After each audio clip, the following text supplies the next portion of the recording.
I've had two meetings around safety and security.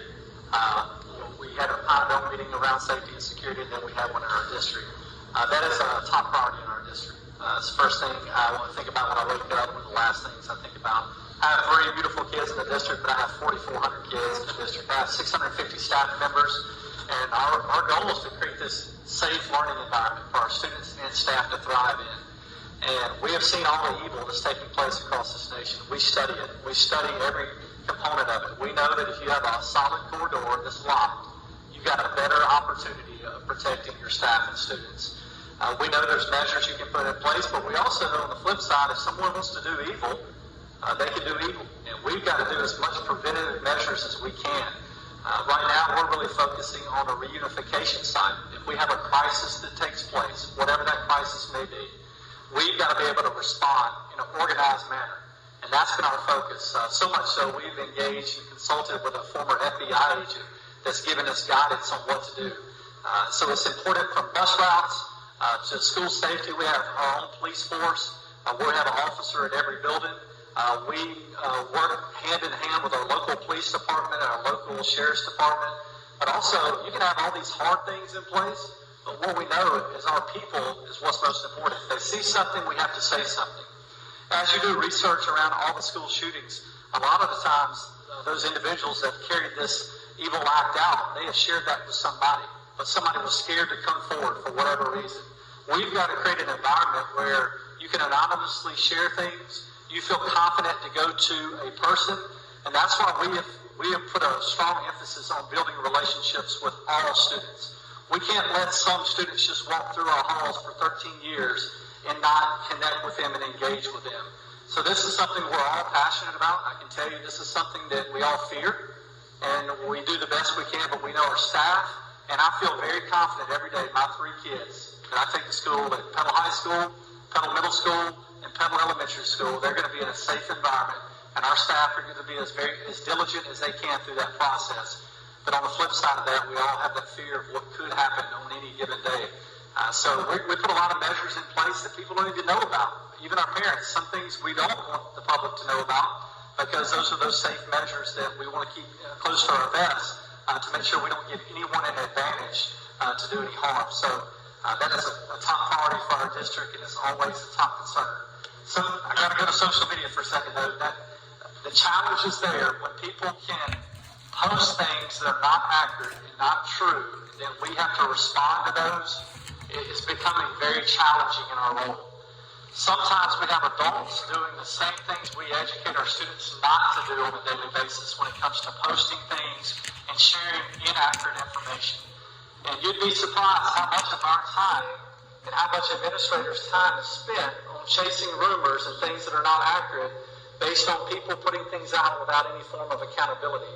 And I think to spin this in a positive, this is a way that our community can help. How can we make sure that we're posting positive things or going through the right channels if we are truly concerned? You know, if we're not trying to get a like on Facebook or trying to get a retweet or a love hit and really want to know what's happening, let's call the people that are in the know, and then you could provide some help and evidence and information so we can act upon that.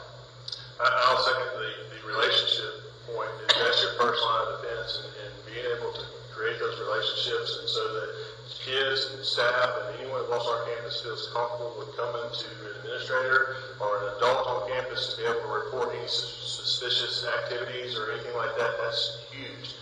And I'll second that is that anytime something happens, with the Uvalde, Texas incident, I had parents call me all the time wanting me to tell them all the measures that we have in place to be able to keep their kids safe. I just cannot do that because when I go on the news or I tell you and I say we have this, X, Y, and Z, and we do this, and this, then I'm giving anyone that has access to that information the game plan to be able to usurp the defenses that we have. And I can tell you, we constantly reevaluate. And I know our three our police, we all three have police departments, and they are working together, they train together, they're constantly looking at what we can do to make sure all of our schools are safe. Because, it's not just me or my schools, it's our schools.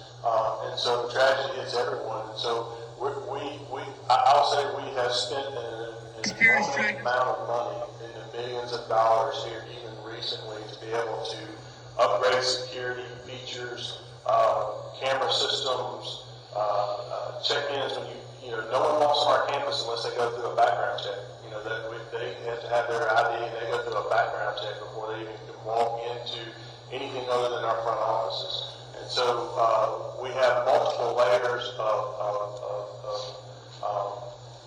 safety that we have in place. One thing I will brag on the Mississippi Department of Education and our state board member back there is that they provided us with a platform through some of the federal dollars. It's called Inside. And we have, we've had, and I know y'all probably had our panoramic mapping, so any first responder that comes on, if there ever is a situation, they can walk through our hallways virtually to see where the corners and everything is to be able to respond quicker to anything that we have on campus. And so all that was paid by the state dollars is a platform that we use for multiple things to be able to map out anything from water shut off. Because you don't think about things when things go bad, you need to know where water shut off, power cut off, all these things that are happening on your campuses and where those electrical and utility so it is extensive and it's ongoing and it's never ceasing as far as making sure that we're providing, because ultimately students will not learn in an unsafe environment. And so until we can provide them with a safe learning environment, then that's our ultimate